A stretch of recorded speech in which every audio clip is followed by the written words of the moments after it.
Welcome to Hi Rasmus and Friends, Stories Behind the Science, hosted by Hi Rasmus, the leading clinical platform for ABA therapy.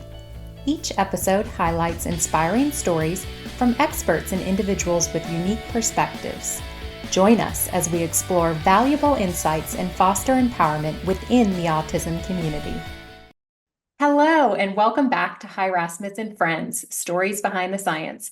I'm your host, Amy Cook, and today's episode, we're talking origin stories, how 3 dedicated clinicians found their way into the field of ABA, what keeps them inspired, in meaningful ways they're using Hi Rasmus in their everyday life.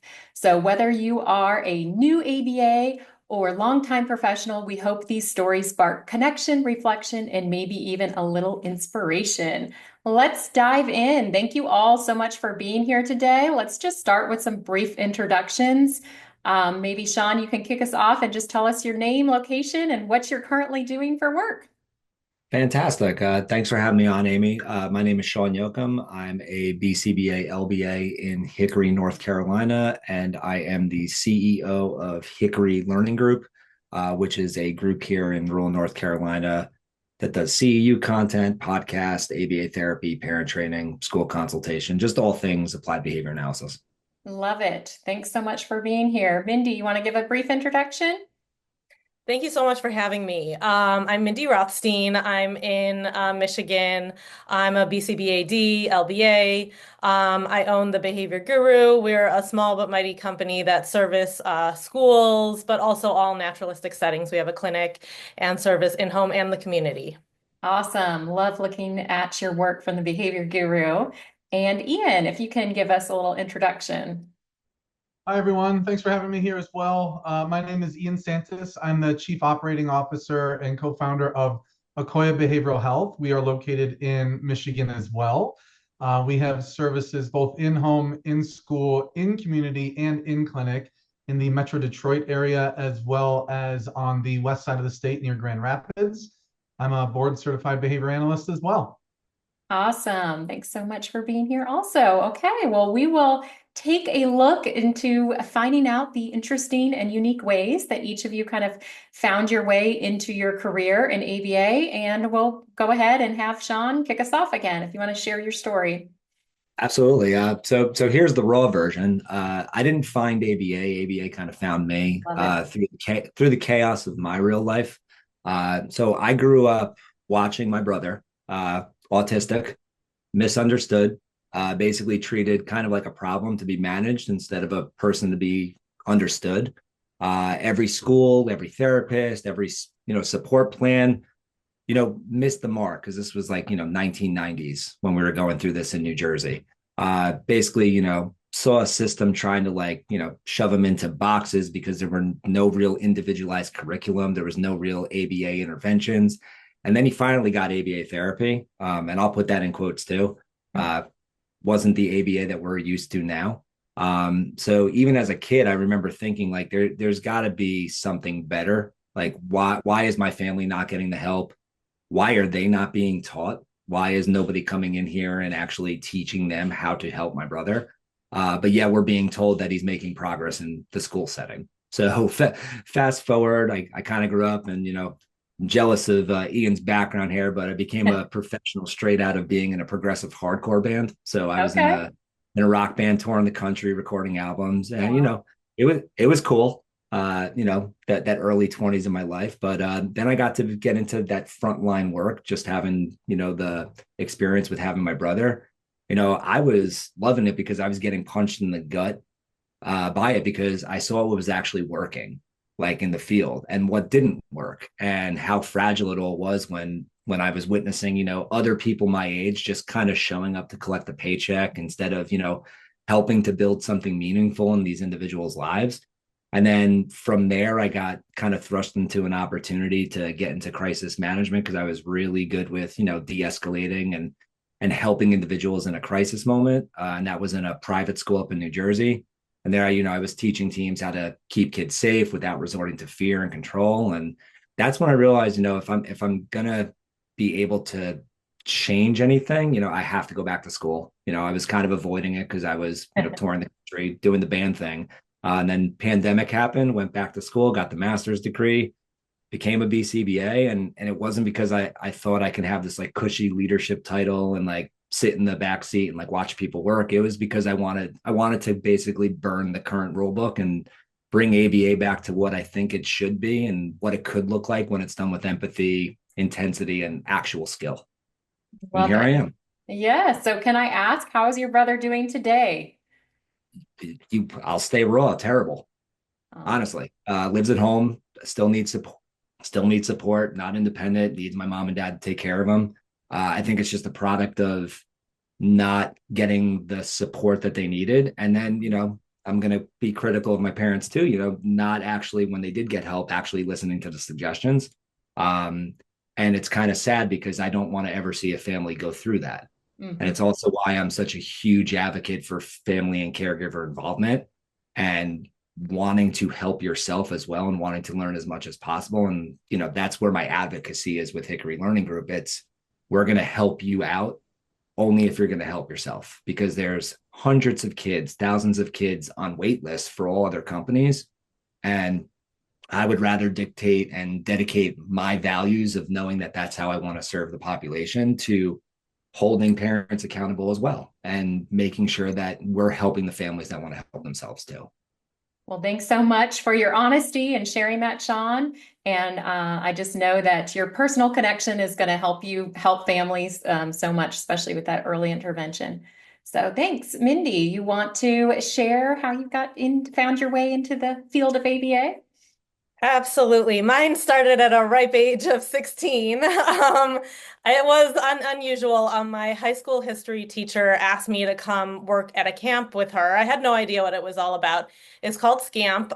It's a camp run by the Bloomfield Hills School District here for individuals with disabilities who are serviced through their schools. It's a wonderful camp. And I was like, hey, I can make money as a 16-year-old. I have a car now. This sounds cool, whatever.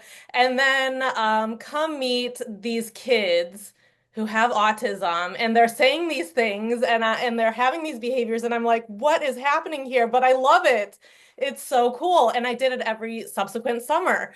And I didn't know anything about ABA at that point. I'm old. The BACB didn't form until 1998, and this was before 1998. So ABA was still very, very new at that point, so I didn't even know about it. But I'm also really good at math. And so in college, I pursued math, totally didn't even think of anything of my summers. And come junior year, I'm doing the math, but at the same time, I'm also servicing, there's a camp called HASC Mhm. in New York. It's Hebrew Academy for Special Children, and it's a sleepaway camp Love for it. individuals with disabilities. And they do I can't remember the oldest, but I remember there being like a 40-year-old there. There's a lot of different ages there. And I was put in this bunk with a reputation, with the most aggressive kid, nonverbal. You don't want to be in that group, Mindy. It's going to be rough. And I loved it. I did it every summer in college, and something about it was just so cool. And it was all I talked about. And then I realized, gosh, math is great. I love math, but I can't do this for the rest of my life. I know, praise to all the people who can, but didn't work for me. I didn't feel that light that I felt with these individuals. And so in junior year, I was like, you know what, I got to figure this out. I only have 1 year left. What am I going to do? So I started to research, how do I go about this path to reach these individuals? And turns out ABA is something really important, and it's useful, and there's research. And um, I switched my major to elementary education because that's what was available in my college. Okay. And I applied for the ABA program at Columbia University. I happened to be in New York at the time, and the big programs at the time were University of Nevada, Reno, and then Columbia University Teachers College. And I thought, if I'm going to do this, I'm going to do this full throttle, and I'm going to do the PhD program. I'm going to go all the way. That way I can do all the things I can to help these people.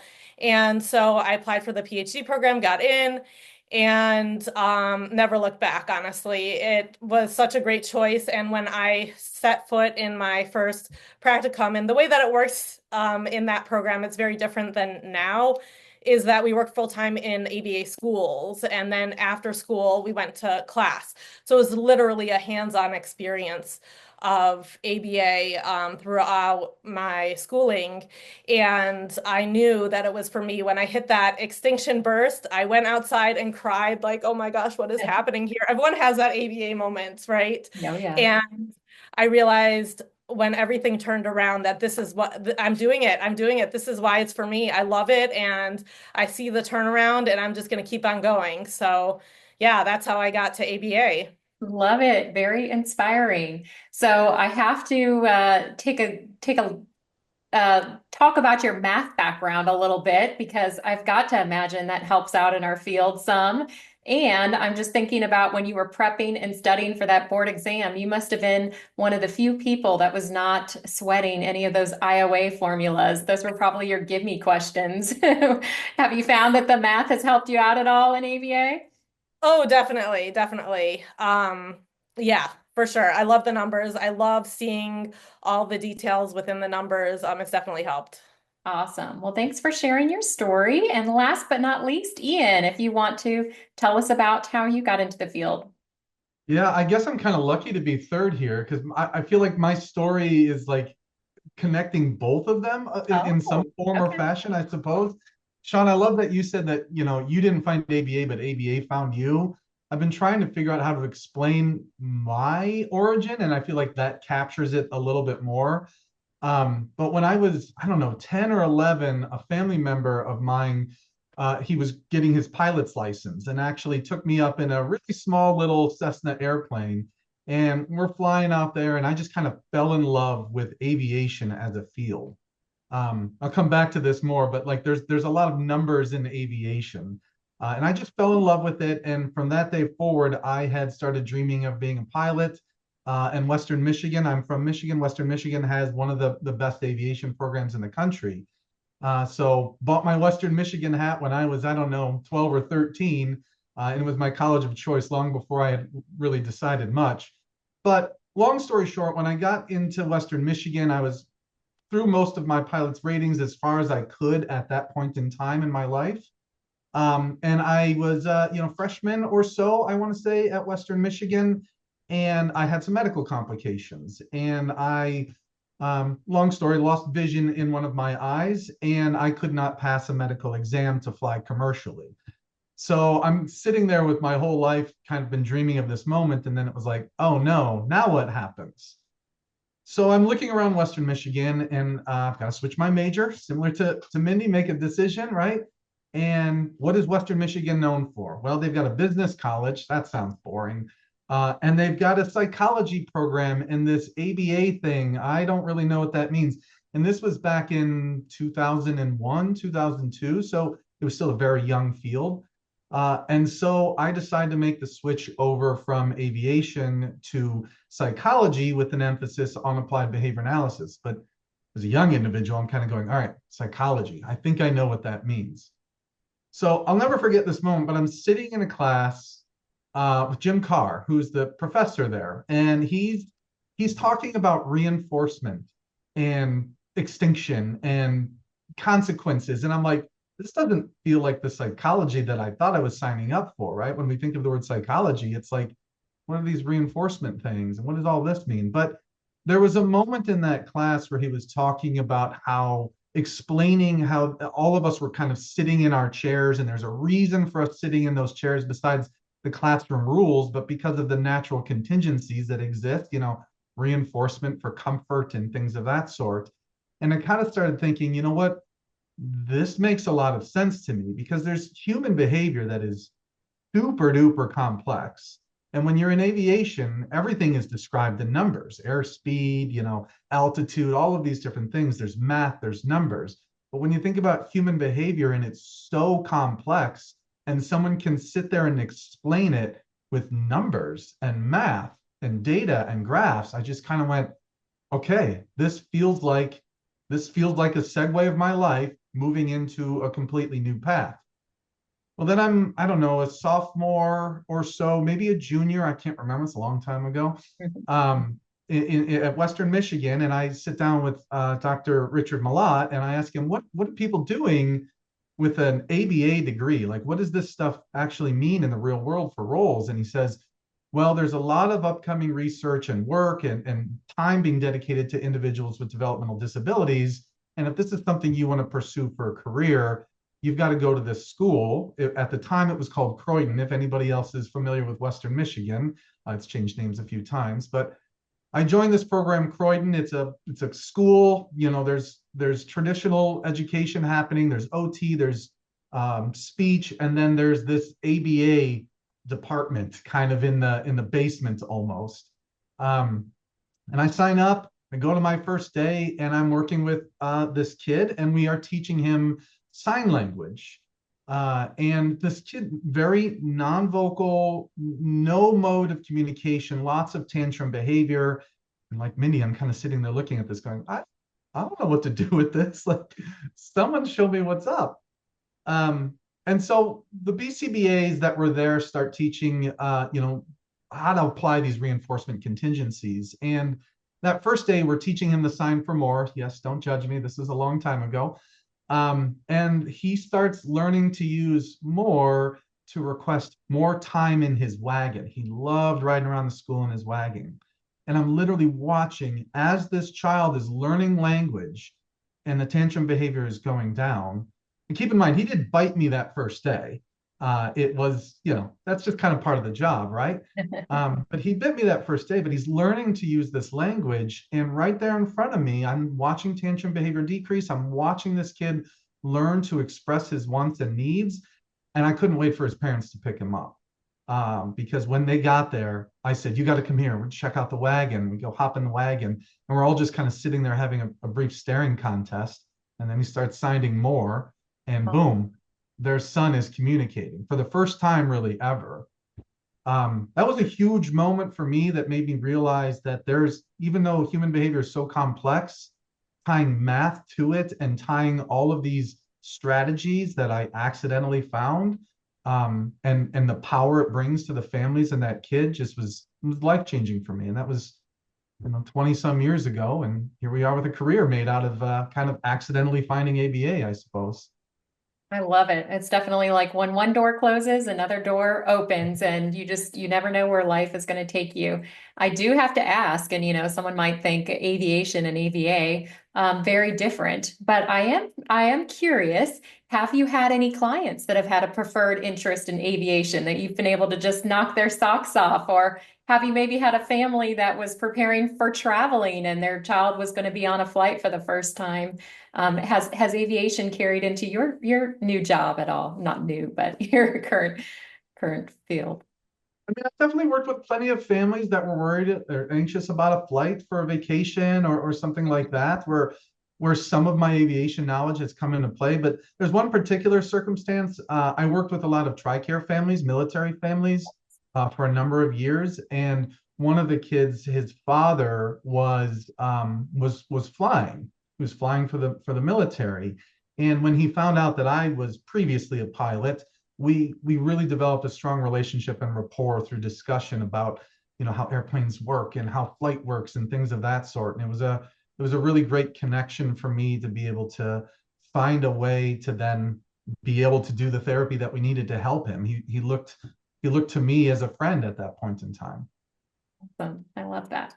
Okay, well, thank you all for sharing your stories. We're going to kind of pivot now that we have such a wonderful group of innovative leaders with insightful ideas. I thought it'd be a great time to take advantage of your knowledge and ask some questions, and we'll just casually have a couple of you respond to each one. So kind of looking back maybe earlier on in your career within ABA, what do you think is one clinical skill that you think new BCBAs should focus more deeply? And maybe it wasn't around early on in your career, but just something you're seeing right now that you're like, man, I new BCBAs definitely need to be paying attention to this. Anyone? Yeah, I'd like to hop on this one because this is kind of a pet peeve of mine. My husband actually targeted me for this years ago when I was writing my dissertation. Mindy, you're talking in behaviorese. Nobody understands you. This is a big pet peeve of mine when people walk and talk behaviorese to parents who have no idea what you're saying. And it's great. It's important to know those. But I think about doctors when they report to a patient's family, like your family member just had a myocardial infarction. They don't talk to you like that. They say your individual had a heart attack so that you can understand. And so I've learned that parents just shut down when you talk in those words, and you need to be very careful. Those words are there for a reason. The terms are there for a reason, but they're not meant to turn off families, and you need to talk in English to them. Absolutely. Anyone have anything they want to add to that one? I mean, Mindy kind of stole mine. I was basically gonna say like, don't talk in behaviorese. If I could think of another one, honestly, I think responsiveness. And I don't mean like, answer your emails in, under 5 minutes. Like I don't mean that. I mean like the actual like clinical responsiveness. So like being able to like read the room, adjusting in real time, tuning into what that client is showing you right now in the moment, and not just what the protocol says they should be doing in that moment or what the ABC data might have said for the last 3 months. I think we have a lot of BCBAs that are coming out of grad school kind of just clinging to the textbooks like it's a gospel. And instead of just like the reality is like, clients don't really care how you're setting up a task analysis, or what the protocol is. If you can't recognize when the moment calls for something else and being able to pivot, and be flexible and be present and be human, I think that could be a big detriment to the service you're trying to provide. So yeah, I would probably say responsiveness. Absolutely. Both great points. So what's Can I something chime in in here real our quick? field that is evolving, that you're excited about or hopeful about, something that you think is changing right now? I'll jump in on this one real quick. So I mean, just pure and simple technology for me. I can remember back in the day presenting graphs on overhead projectors, right? Dry erase markers or wet erase markers and graphing things on an overhead projector and like, oh, you've got to change that data point. And now with the tools that exist for a technician, for a BCBA, even for a parent to really understand what's going on with the care of their child, technology has just opened up such a world. And I mean, Hi Rasmus is, in my opinion, one of the leaders of this on the clinical data collection side of things. I mean, the way that a behavior analyst has access to data and the level and depth that they can analyze performance of a technician, of a child's response to treatment, it's just opened up so much more efficiency and productivity for better, higher quality care. Technology is just, it's a really exciting time to be in this field. I love that. Anyone else? I like that. I like that too, Ian. I was going to say Hi Rasmus. I don't think anybody touches the clinical aspect or the clinical side of Hi Rasmus and what you could do with it. So I agree with you on that too, Ian. As far as like evolving, like in an exciting and hopeful way, I think like, I mean, this has been a movement for a long time, but I mean, I remember doing some things early on in my ABA career where it was like very compliance driven. And like, it's just finally, waking up to the fact that, compliance isn't the holy grail, and that clients, especially autistic clients, like they're no longer here to meet like our convenience. There's more like ascent and descent into therapy. There's more trauma assumed care going on. I think more BCBAs are starting to integrate that neurodiversity affirming practices. We're looking at functional autonomy. We're questioning like rigid, outdated models. So I think new wave of behavior analysts. I think they're louder, they're more collaborative, and honestly, I think a little dangerous as well. And that gives me hope because we're seeing some, more trauma assumed care going on. Okay. My next question, I'm going to tee it up for you, Mindy, because it immediately made me think of your transition from your camp days to your numbers days back to ABA. But how do you balance the data-driven work with the human connection in this practice? I love this question, honestly, because this is something that is near and dear to my heart. Because the data is really, really important. But at the same time, there are these connections, and it's on a different level than medical treatment. I mean, it is a medical treatment, but you have these hours that are spent with these families, and uh, you know, the relationships that you develop, you have to maintain a professionalism about them. And I think the data has given us that foundation of professionalism within these relationships that we develop. I think it's helped a lot. This is what the data say. We can't bend on our emotions because of it. Emotions are important, but it's a good balance. Awesome. Thank you for sharing. Okay, my last one, I'm going to have Ian and Sean answer, since you both have some team members working for you. So what do you think makes team members want to stay and grow within ABA organizations? We know that turnover and retention has been a problem in our field. What can we do to get people to stay and grow professionally with your team? Ian, I'll let you do the honor. Go ahead. You go first. It's a Oh, tough man. one. Yeah. Well, I think sharing a compassion and understanding with the rest of the team members is really, really important to helping them feel connected to the organization, connected to the work, connected to the mission, connected to the family in front of them. There was a situation that, if I've got a couple minutes here for a Yeah, brief story, is that okay? absolutely. Yeah.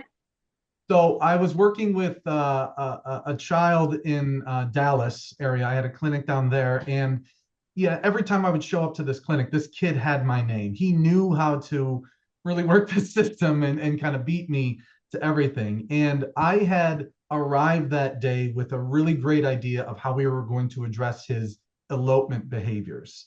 He would elope to the doors of the offices and play with the door handles and things of that sort. And I had what I thought was an amazing idea for how to handle this behavior. And when I was talking to the RVTs about this, they're all staring at me like I am absolutely insane. A, that's not going to work. B, there's no way I'm going to be able to do that. And I remember the technician that was in front of me, she was almost becoming pretty defensive for that child. This is not going to work. And rather than playing the hard edge of, no, this is what the research says, this is what the data is saying, this is the treatment we're going to go about, I asked her to participate in the design of the intervention. And through that process, I think she learned a lot about why I came to my conclusions, as well as allowed her an opportunity to really engage with the work that we were about to do. And that connection between the two of us created a long-lasting relationship that has sustained for years at this point in time. And having her feel part of the mission, part of the progress of that child, part of the decision making. And when we look at a technician nowadays that's, with that kid, they're spending way more time than the BCBAs with them. They might not know the research in the articles as well as the BCBA, and some of them do, but they certainly have a lot of insights that you might not be able to capture just purely from data or purely from the research articles, that creates a relationship with that technician that inspires growth for the rest of their career. I love that. Wonderfully said. It's going to be tough to follow, Sean. Just kidding. I mean, I think Otis Redding and Aretha Franklin said it best. RESPECT. I mean, that's what staff want. They want respect. They want autonomy. They want growth. That's what staff want. I had the ability to go on another podcast and very similar question. I've been very vocal on LinkedIn about purpose over perks. Mm-hmm. And like staff don't really care about the swag. They don't care about the swag with your logo on it or whatever the buzzword slogan is. They just want leadership that cares. Mm-hmm. They want that autonomy. They don't stay for pizza parties. They stay because you see them. They stay because you support them and you invest in them. When you give staff real feedback and you give them real mentorship and real flexibility to let them take risks and, like Ian said, be part of that process, let them mess up, because you can then show the why behind the what. So if they allow them to make some mistakes, you can then come in with the purpose as to, hey, this is why this didn't work. This is why we do it this way. And, within my organization at Hickory Learning Group, like we're not treating our staff like RBTs. Like we don't treat them as technicians. We treat them as future leaders, and we try to grow them and get them more involved in the field to go back to school. And guess what? They show up like that. And we've had a lot of people make the switch to actually go back to grad school to be BCBAs. So I think it all boils down to respect, honestly. 100%. That is fantastic. So, okay. Well, Now, I want to talk a little bit about Hi Rasmus. You all are part of our incredible community. So, I'd like each of you to share one feature or aspect of the Hi Rasmus platform that's been meaningful to your day-to-day work. And I'll go ahead and start with Mindy. My favorite part, absolute favorite, is the supervision function. It's amazing because I can supervise the kid. I can also toggle between that and the staff. I can give them both feedback on both their pages. And now with the AI embedded, I can actually program it to put in all the programs that I saw. It makes it super easy, and supervision is the smoothest it's ever been before. That's fantastic. Thanks for sharing that. Ian, you want to go next? I love that, Minnie, and it's ironically one of them that I've written down as well. But I guess maybe I'll shift focuses a little bit here. When I think about the ABA practice, there's the clinical side of things and how the software can help with that, but there's also the operational side of things as well. And there's two aspects of the software that I love that really help out on the operational side. One is my ability to quickly analyze session notes and timeliness of completion and be able to pull medical records for whatever task might be in front of me. The system is super intuitive and super easy to use. And on top of that, when it comes to training or even recruiting new BCBAs, it's super simple. It's a super intuitive platform. And I actually use it as kind of a recruiting tool with some of our BCBAs. Hey, let me show you one of the tools that we have at your fingertips if you join this group, and their eyes just glow. The training is easy, the features and functionality are easy, and it really helps out both on the operational and clinical side from my perspective. That is super cool. Sean. I mean, man, Amy, that's tough. I mean, Mindy and Ian hit 2 out of the 3 on my list. I agree with both of you. The supervision feature is outstanding. Ian, the fact that you're using it for operational stuff, that we do that the same as our organization. It's a game changer with onboarding BCBAs and RBTs because it's such a user-friendly platform. Like I said, Amy, I don't think anybody touches it. But if I had to add a third one, that's actually easy for me because of what we do as an organization, and that's the parent activity feature. Like, no contest. We talk a big, I think as a field we talk a big game about like generalization, and like we need to make sure we're generalizing and maintaining skills, and that parent involvement piece with the data collection is huge because you basically don't have to expect your parent to be like a little junior BCBA. You basically can just say, hey, look, here's the feature that Hi Rasmus has.